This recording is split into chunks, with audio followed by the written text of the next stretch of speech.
This is Ty Stubblefield, and you're listening to the Gritty Bowman.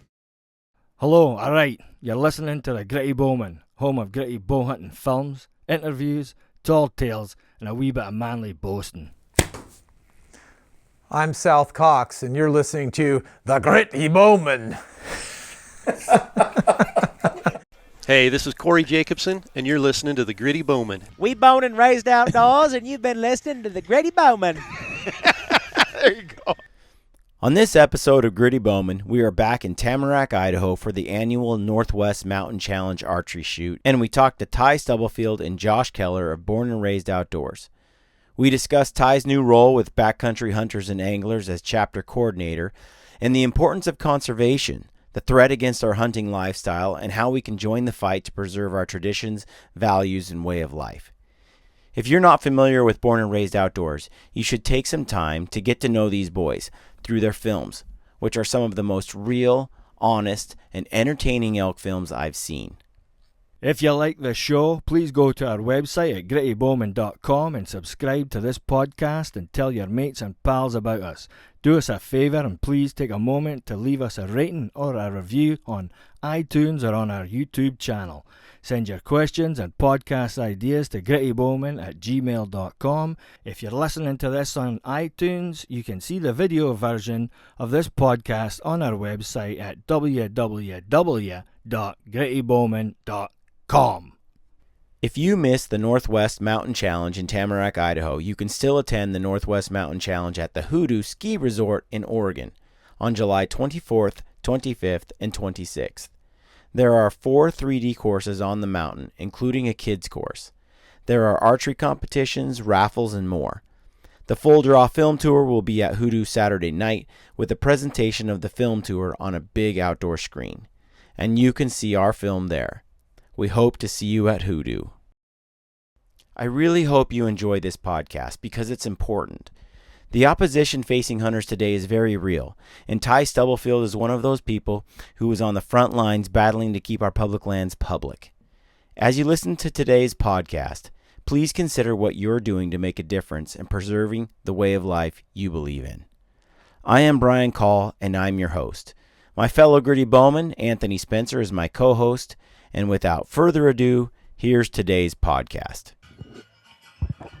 How much did you drink before you started this podcast? No, I have not had that much. that much. I've had 3. All right. Well, folks, welcome to the Gritty Bowman podcast. We are here with, I forgot your names already. Fred Flintstone and Wilma. Yes. We're here with Josh Keller, the infamous Josh Keller, and Ty Stubblefield. Why am I famous in a bad way? Infamous. That's what that means, Larry. No, infamous is not as good as being famous. And you guys are associated with what? Born and Raised Outdoors is the most direct contact. Okay. Other than physical. Born and Raised Outdoors. Yes. Full Draw Film Tour. You guys have a film in there. We have a film submission in the Full Draw Film Tour, correct? And have had one every year, right? So, little history. Born and Raised started Full Draw Film Tour probably 5 years ago. Okay. And given the fact that we had lives and jobs and wives and children. Weak. Yeah, all those lame excuses. We decided that for the most of us, it was too much work. Yeah. And so we kind of, like a bunch of us bailed, basically. Kind of sold it to some other guys. Cody Kellum stayed on. And so Cody's obviously involved with Born and Raised Outdoors. It was Cody's kind of dream and brainstorm to make that happen. And Cody's carried it to the beast it is today. And I think it's been about 5 or 6 years. Yeah. And so we kind of still, we help out when we can, help a brother out. And that's really cool. Try to be involved. Okay. How did Josh get involved in all this? Good question. And how is Josh related? I met Ty's daughter like 7 years ago. Yeah. Okay. And I've been with her ever since. Yeah. Wow. Yeah. And you've got a child yes, together? Yep. Yeah. And he's a year and a few months, so he's clicking right along. Cart before the horse. Yeah. Nice. Bachelor party's Awesome. next weekend, wedding's weekend after that. So that's kind of where we're going. That's awesome. Yeah, mosquitoes We actually first met you guys at the Full Draw Film School. Yep. Correct. Yes. Yep. And we weren't sure what you guys would be like. We'd seen all your Watch films. your films. We weren't sure. Why do you laugh? So You dump what was your the mountain conclusion? house inside What your was the boot. conclusion? So when we first saw you, we also thought, man, what are these guys going to be like? Are they going to be like total jerks or cool, or we really didn't know. And we were actually, we couldn't have been more impressed.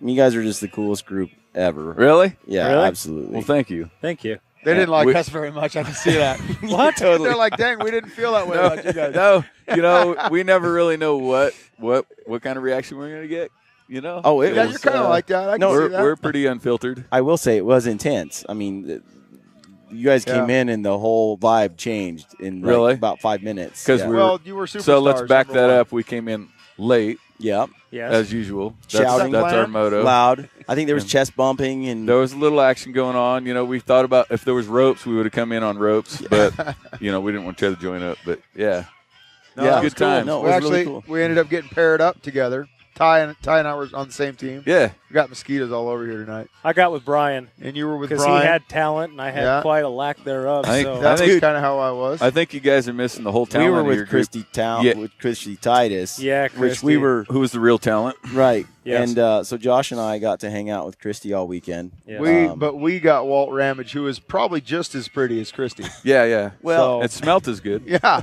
yeah.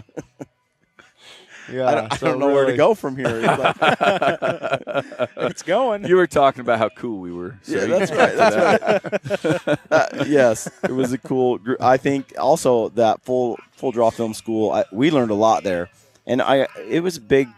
That was a turning point for us too. We had talked about doing a lot of things like putting our own films out, but hadn't really done it till that school. So you guys were highly influential with us, and because what really we did. thought of these yahoos can do it. I mean, Yeah. Anybody can do it. Well, and you guys And gave that's us the truth. a ton of cool feedback and pointers and everything that whole weekend. It was a really yeah, we learned a neat lot. experience. I remember you guys talking about like Sorry, there was one on your head. he really likes to hit me. It was is what it awesome. is.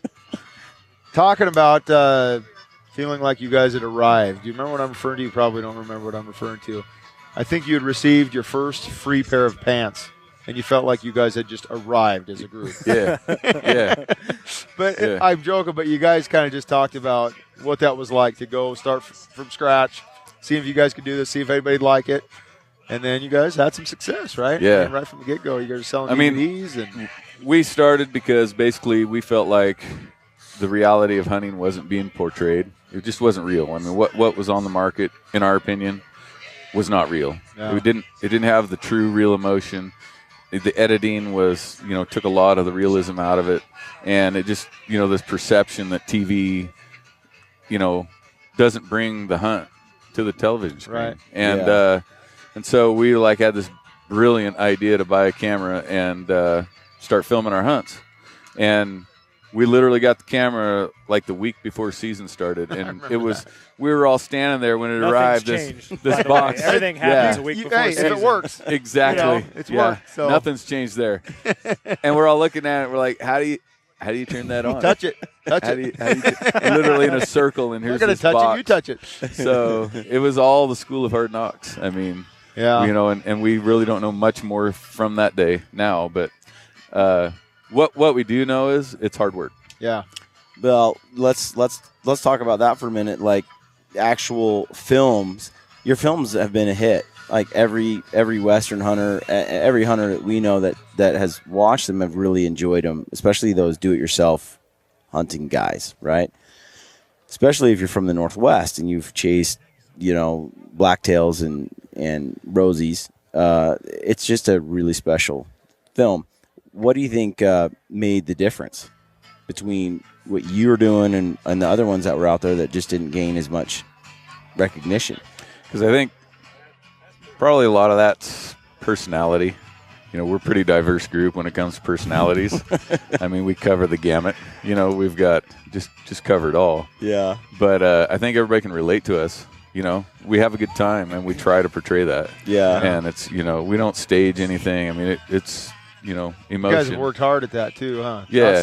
Not staging. is Just hard. comes Not out. really any narration. Yeah. Mhm. As they're kind of just showing the story as it happened. And Yeah. I mean, we try to tell the story with the camera, and it's tough. Yeah. It's tough, and we had some pretty tight stipulations, like, you can't shoot a bull if the camera's not there. If you ain't getting it, you can't shoot it. And, Yeah, we haven't arrived there yet exactly. No, we're not quite that good yet, really, We're frankly. kind of like we're like 80%, we feel. But, man, it's hard to let that animal walk when the camera's not rolling. Yeah. And it's not going to be 100% every time, so. Right. But, yeah.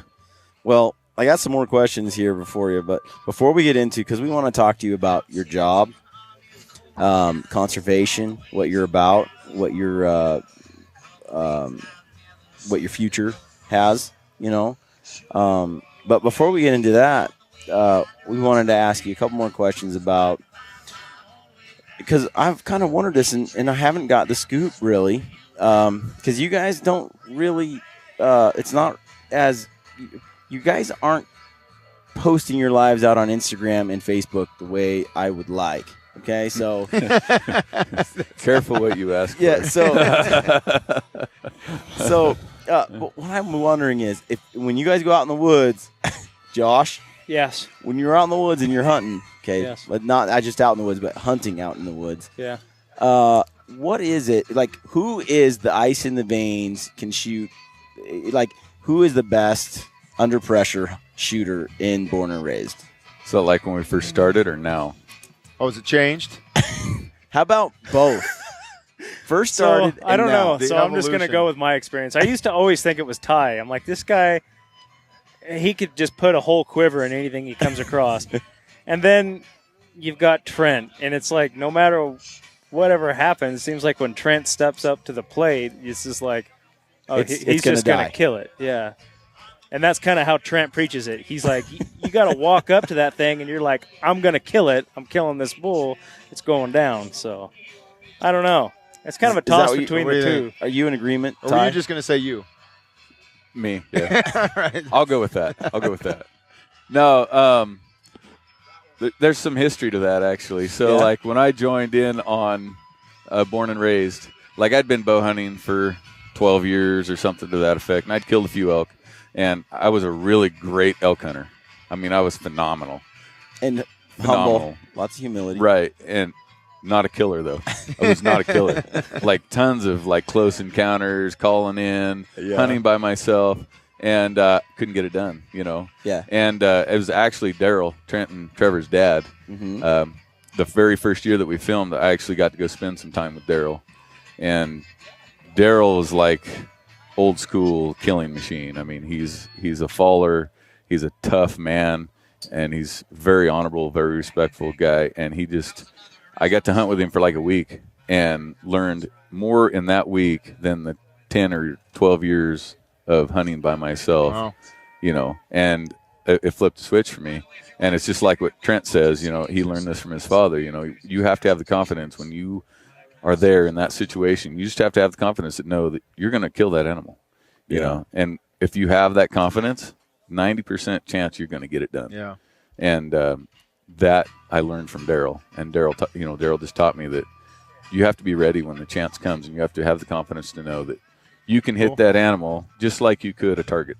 And so at some point, you acquired that ice in the veins ability to just have that confidence. It was a switch. It really, that's the only way I can describe it. Is just like when he told me that I was standing next to him when he shot a bull, and he just turned around and looked at me and says, you have to have that confidence. And I'm just like, and it was the switch. It's a switch. Absolutely. So I hadn't killed a bull in a few years. So this is a funny story. That was our first video, tagged out. Hadn't killed a bull like for a couple years. And I hate to even say this and even be recorded on anything. But my wife, we'd been buying beef. Yeah, Shame. it was horrible. Shame. And the so, shame. but I told my wife, I said, do not pull the trigger on a beef this year. I'm killing an elk. Yeah. And so I ended up killing a bull that year after my, little lesson with Daryl. Yep. I killed this bull, and I'm excited. Everybody's excited. I call home to my wife, and I said, hey, honey, I got one. I know it's been a few years, but I got one finally. And she's like, oh, good, honey. I don't know what we're going to do with that half a beef now. She pulled the trigger anyway. What?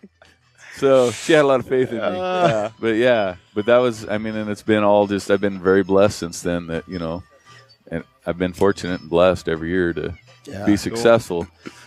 There's more to it than me having ice in my veins. I mean, it's what it is for us as a group is we work well together and we sacrifice for each other. And we're just as happy to help one or the other, make the kill shot as run the camera or be the caller. If one of us kills an elk, we've all killed that elk, Yeah, absolutely. And that is probably bigger than anything, So how did Josh get out there in the woods and become a killer? Because last year in the film tour, he smoked a giant.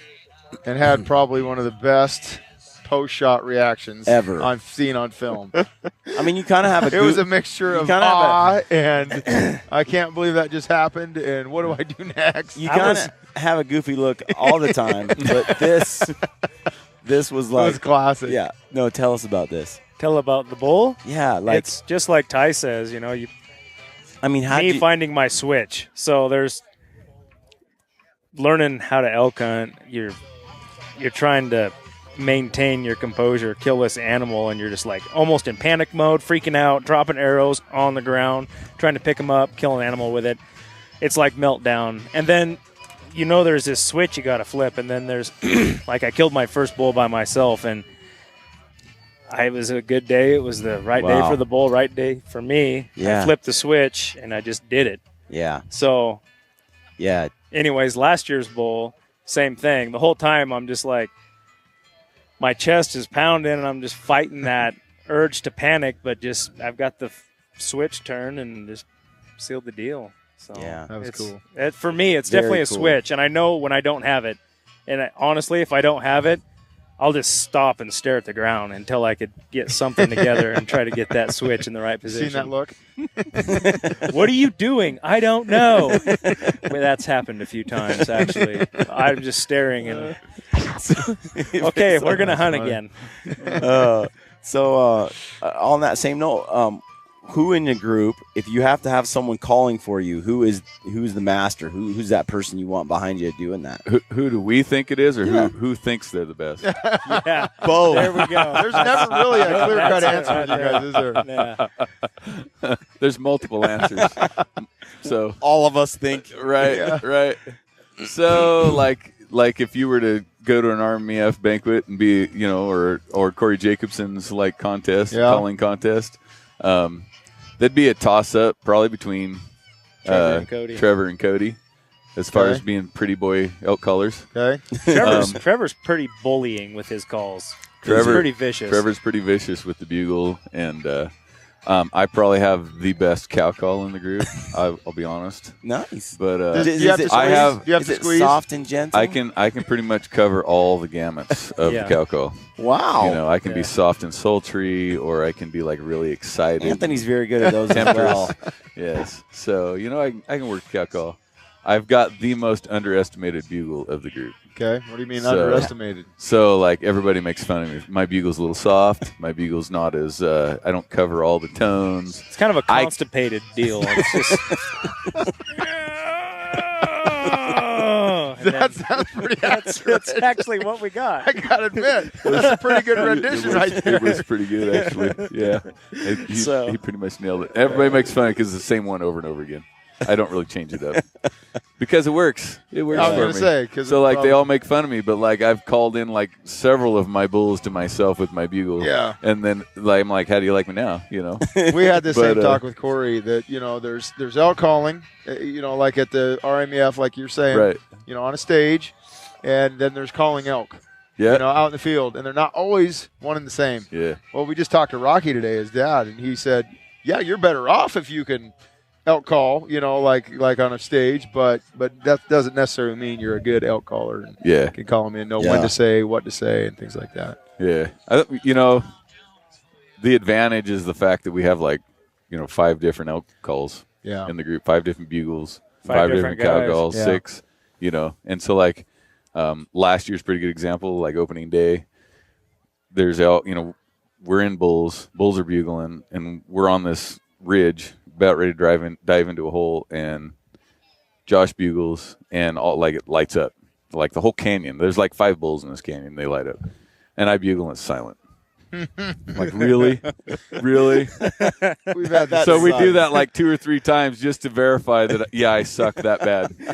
And the only upside to that is that made him color. There you go. You're hired. You're up. They're responding to you, and I ended up killing a bull. So that was pretty cool. This year on your video, Josh's bugles, like, they sounded good. Yeah. They sounded really good. He's I got that bugle challenge really kind of took it to a whole nother level. Oh. The cowboy hat and first light running through town, kind of running amok. You want to tell the people listening exactly what happened there? Well, I get called out on this bugle challenge. And this is on Facebook, right? Facebook like social bugle media. challenge. Dirk Durham started that. And what is it exactly? You're supposed to go out and you get called out by a guy who bugles on camera, so you bugle on camera and call out 3 guys, whatever. So everybody was starting to do some funny stuff. and everybody's trying to upstage the last guy. Oh, yeah. So I get this. I'm like, I just got to do something awesome. Then it dawns on me. I'm like, I'm just going to go out on the town and just bugle and see what happens. Now, see, this doesn't surprise me. As we were partners in Full Draw Film School, he lacks some boundaries, like some social bubble. boundaries. That You're putting that nicely. So, what'd you do? I started going through grocery stores, McDonald's, Walmart. Well, I went to a little. back up. What were you wearing? I had a full ASAT, giddy up, first light, and a cowboy hat. I don't know. I was in my room getting dressed, and I see this cowboy hat First light, there. like ASAT head to toe? Oh, yeah, absolutely. Wow. And the cowboy hat. And the cowboy hat. Not sure you didn't have cowboy boots on, too. I just had my hunt boots on. Well done. Great. The cowboy hat was sitting there, and I've gotten into a lot of good predicaments with it. That was a so it pivotal came on. moment for you. After that, you were able to bugle big bulls. Yeah, and I told him it was kind of like a funny thing. It was like if I could bugle in a little Thai restaurant with a bunch of people eating dinner, then I could bugle anywhere. Boundaries. All you gotta do is Lack do of something. boundaries. So when you did that, Yeah. I mean, how do you do that? What did people do? People just look at me. Actually, my favorite one was the Thai. I keep bringing that up. And this guy looks up from his dinner and goes, I bet that guy kills his elk every year. And I'm like, you know what that's – everybody was like, well, yeah, what does that sound? Why did you just do that in McDonald's? And I just walk out. Walmart, grocery store. But the Thai restaurant, the guy is a hunter. He must have been because he knew what was up. So, Wow. yeah. That's awesome. Funny.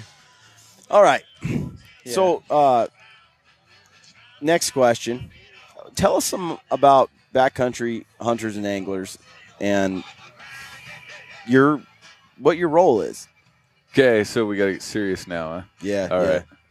right. Bow hunting actually got me into the conservation world. When I first started bow hunting, I saw a need to actually give back. And that was 15 years ago. Mm-hmm. And ever since then, I've done my share of, volunteering and being part of conservation organizations. And I've been blessed with some pretty, great opportunities. And the most recent is Backcountry Hunters and Anglers. And I'm the new chapter coordinator. And my job is to help, grow the organization, help with membership recruitment and, chapter facilitation and fundraisers. And what is the organization? So Backcountry Hunters and Anglers is a 501c3 conservation membership group. And our primary focus is just what the name says, backcountry hunting and angling. So what we fight for is public lands access for hunters and fishermen. And like right now, there's a huge movement in politics with our state representatives, legislatures in Washington, D.C. and at the state level to sell or trade off our federal lands to the states or private. Mm-hmm. And on the outside, that sounds like a really good idea because like a lot of people don't think that federal lands are being managed properly because we're not logging, we're not creating better game habitat. There's a lot of things that the federal government's not doing to manage the lands. And there's several reasons for that. And I don't know how much time we have here. I can get into that. Go ahead. But Getting eaten, though. Yeah, this is getting We're ridiculous. getting, I need to change my clothes. they may end up drunk before it's over. It'll be good. Let them chew on me a little bit. But so the federal government, for a few reasons, are not able to manage properly because, number one, when they try to manage, like through either timber sales to create like on the west side of the nation, logging is a big part of creating habitat for big game. Yeah. And or grazing or any of these other methods that they've used in years past, they come up against litigation. Yeah. They get sued by environmental groups. Yep. And so when they get sued, that not only costs money, but then they lose. Well, that costs money. And then when they lose, the federal government actually pays for all the court fees and the lawyer fees for the environmental group that sued them. So we, the people, get hammered over and over and over again for special interest groups. And in turn, federal agencies can't do their job. And so a lot of people are upset with federal agencies because they're not doing what they're supposed to be doing, but they don't see why that's really they're not looking at the big picture. and so that's what I was saying, on the surface, that sounds like a really good idea. Like, your average hunter, your average guy out there that's not really involved in policy, not really involved in conservation accurately. I can't hold it. It's awesome. It's so awesome. I'm getting paid back from distracting an earlier interview. For those that can't see, can you get me a drink, sir? Sir, can you get me a drink? But most people out there, like even hunters and fishermen and everything, like I was saying, think that the federal government is mismanaging land. They're mismanaging because they're not doing the things that people want them to do. They're closing roads. They're not logging. They're not logging. They're not creating big game habitat where it's necessary. And so they feel like they're mismanaging. And they're mismanaging for the reasons that I was explaining, that they come up against litigation every time they try to do something. And so their funds are just drying up. And so pretty soon, specialty groups has figured out how to effectively put a stop to this. And maybe there is some your mic a lot closer. Maybe there is some conspiracy going on. I'm not a conspiracy theorist, but I'm not ruling it out because they incrementally chop at everything that we want to do. Well, if you're a special interest group, and if you can get the land managed by the state, they don't have the best track records. Often they start selling off those public lands, right? To make money. So here's what happens in a nutshell, and it's already happened from my home state of Oregon. This is it's happening and has already happened. When state gains control of land, they have less money than the federal government. So the first thing they want to do is try to make more money with that land, and they take a lot less concern over conservation and habitat. So even though the federal government can't do everything we want them to do for habitat, they still take, their primary focus is for wildlife. Yep. Believe it or not, a lot of people may not agree with me, but the fact is that's what that land is for. And outside of the state ownership, they truly have that interest at heart. So when the state gets a hold of it, they're looking to make money with it, and that typically, especially in a lot of the western states, is product or energy development. Gas, oil, wind energy, solar, and all of those equal loss of habitat and loss of access. And when it goes from the energy development to private, then that's even more loss of access. And an example is in Oregon, we have what's called the Elliott State Forest. And the Elliott State Forest is state-owned lands, and it's timberlands. It's supposed to be the management plan for this little piece of ground is to be logged, and the money raised from the logging of this property is supposed to go to county schools. So this is going to our education of our children. Which is what state lands originally were supposed to be for, correct? Correct. A lot of it's close as it'll get. O&C lands. You could keister, it'd probably sound better. But so the management plan for these lands is to log. Well, every time they go to log it, they'd come up against litigation. This is state. State can't afford litigation. Right. They can't afford the lawsuits. And so consequently, they've decided that since they can't log it, they can't do anything with it, but the schools are hurting. The schools need the money. Our children need their education. The next best thing we can do is sell it. So they put it up for auction. Private timberlands buy it, and they log it and throw up gates. And not that gates necessarily mean loss of access, but the current trend in the western states now is is fee access. Yeah. And just closing it off completely. Right. From private timberlands. That's happening. Private timberlands, yeah. So it's gone to private. So that state-owned land that we had access to, we could hunt. There's elk on it. Public anybody can go on that land is now gone. We don't get it back. There's no turning back. That's not a renewable resource when you're getting rid of land. Right. Yeah, it benefited nobody but private industry. And there's no coming back from this. Right. Once we start this trend, there is no turning back. Right. And you look around the world, that's what's pretty special about the United States is, that there's so much public land that we can take advantage of. That is not available in other countries. No. It's all owned by somebody, and you got to have some kind of special permit or access to get on there. It's a special thing that we have here. Yes. My wife has relatives in Germany, and he called like around Christmas, and I was actually in the middle of butchering an elk. And when he called, my wife was talking to him, and she said, "Oh, what are you guys doing?" I said, "Oh, we're processing our elk that we shot." And he's like, "You're doing what?" And he couldn't fathom. He says, "Number one, you like killed an animal for one. Like, you must have so much money." Which couldn't be farther from the truth. I killed the elk because I don't have money to buy beef. Right. So, but he couldn't fathom the fact that, number one, I hunted and killed an elk, but I got to keep it and eat it. But that I had knives and guns or bows or whatever, that I had these weapons. And in Germany, he said, we don't have knives to begin with. They're not legal. But number two, only the wealthy get to hunt. The extreme wealthy. Yeah. And we just don't know what we got. Well, here's the the average thing. guy doesn't get it because Let's say if you have a non-hunter, right? Who says, well, so what if you can't hunt anymore? A lot of the world doesn't hunt anymore. The problem that I think that they're unaware of that comes from that is, where do your conservation dollars really come from then? If it's not from hunting, because the fact is, there's not that much money coming from these PETA and special interest groups for conservation. Not the way it comes from hunting industry. Okay, so here's my pet peeve. I mean, this is like my absolutely. I mean, I will get up in front of a group of people and explain this to them and set them straight. But PETA and HSUS and these I call them extreme leftist animal rights activist groups. Mm-hmm. They're trying to rob us of our title of conservationist. We are conservation groups.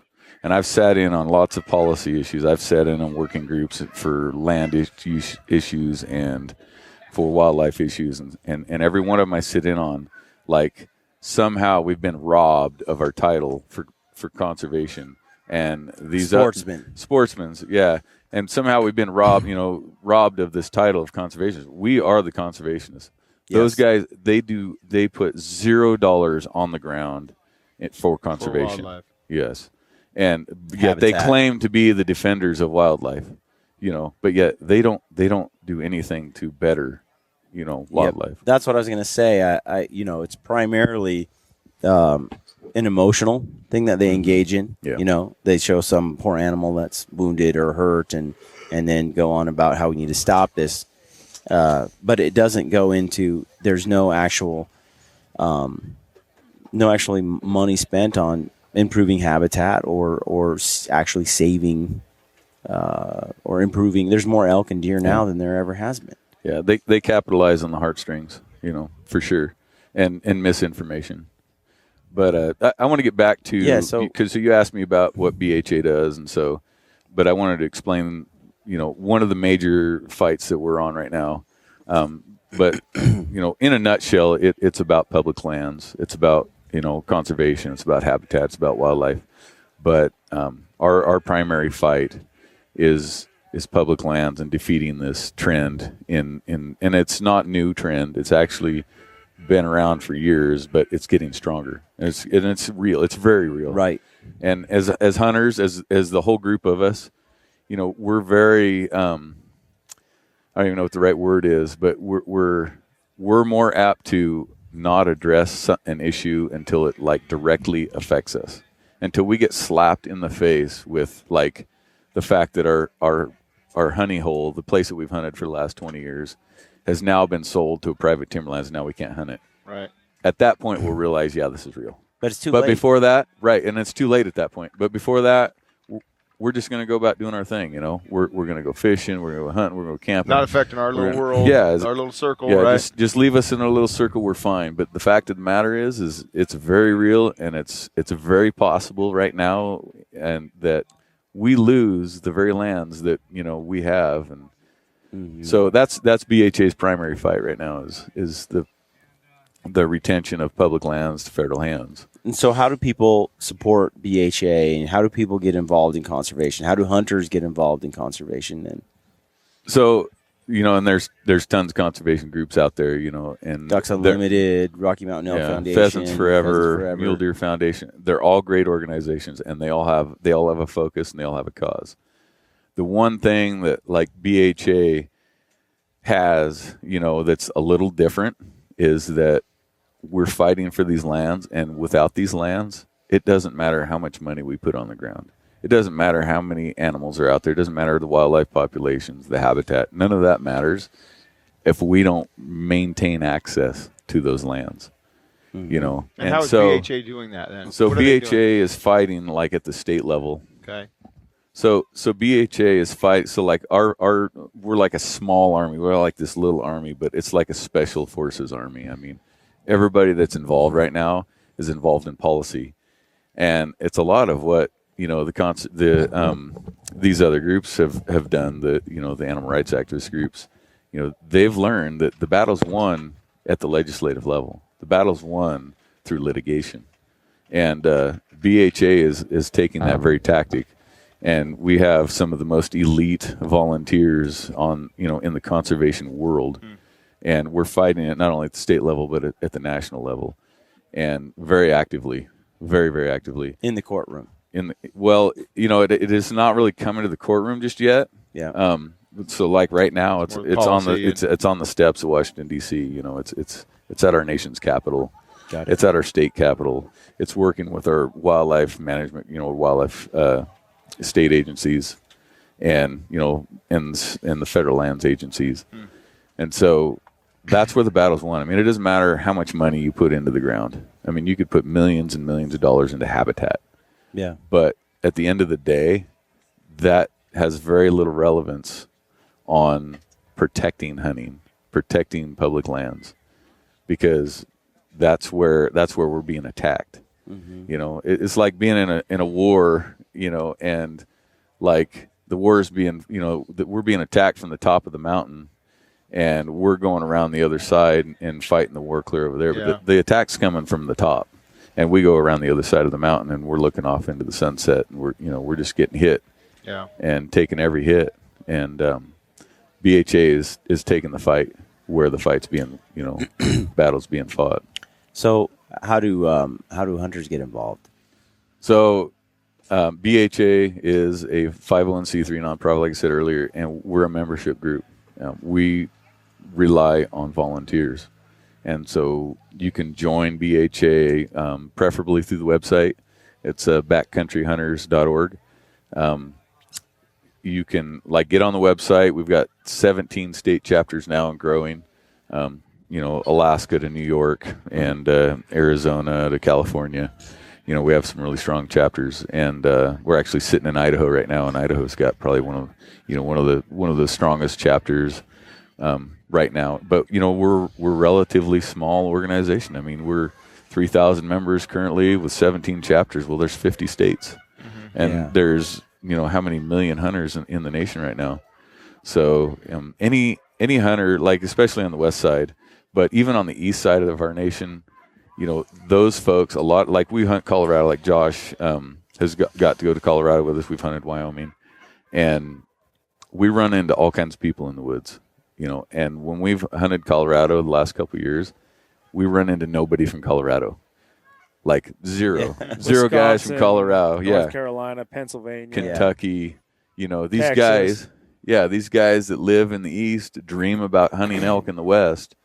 Well, that's because we've got public lands in the west that they can just drive over here, buy an over-the-counter tag, and go into the woods and hunt elk.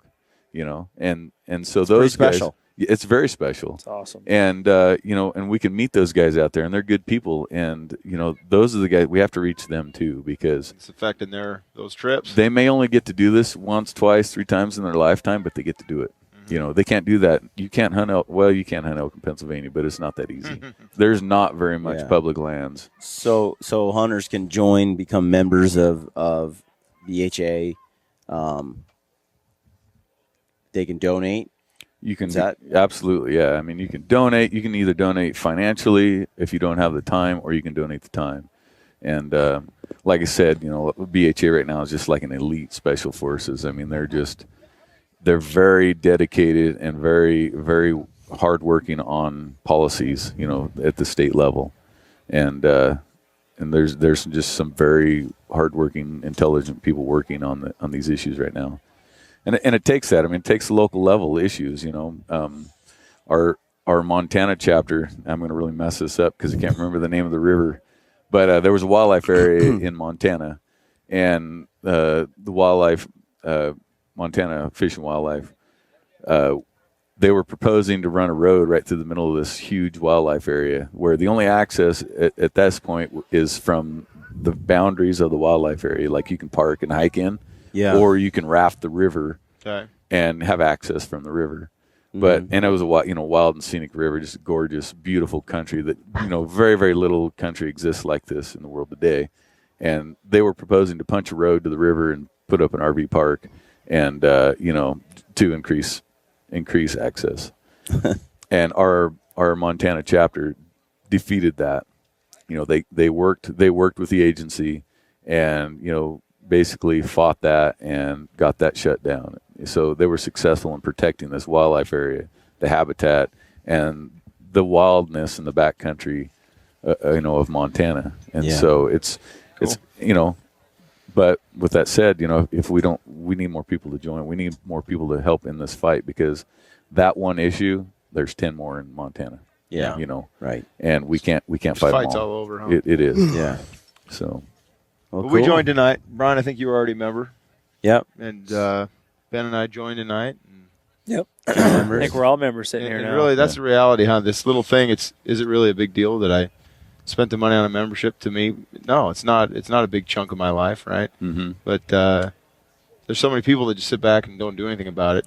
You see it on social media. Everybody like wants to complain, but nobody wants to get behind a muscle group that is going to get it done. Well, and if thousands and thousands upon thousands of people get together and put a little bit in that pot together, it has a tremendous impact. So, I always try, I think it's great supporting all these different conservation groups, because it doesn't, my wife got cancer last year, and some friends of ours set up a little GoFundMe site. Like, I don't remember if it was GoFundMe or something else, but a little donation thing. Said, hey, Suzanne Call has cancer. Let's see if we can help this family out and give them a little help in this time of need. And they set this thing up, and gosh, it was, just all these people from, I don't know where, some were obviously friends and people that we knew, and some were just strangers.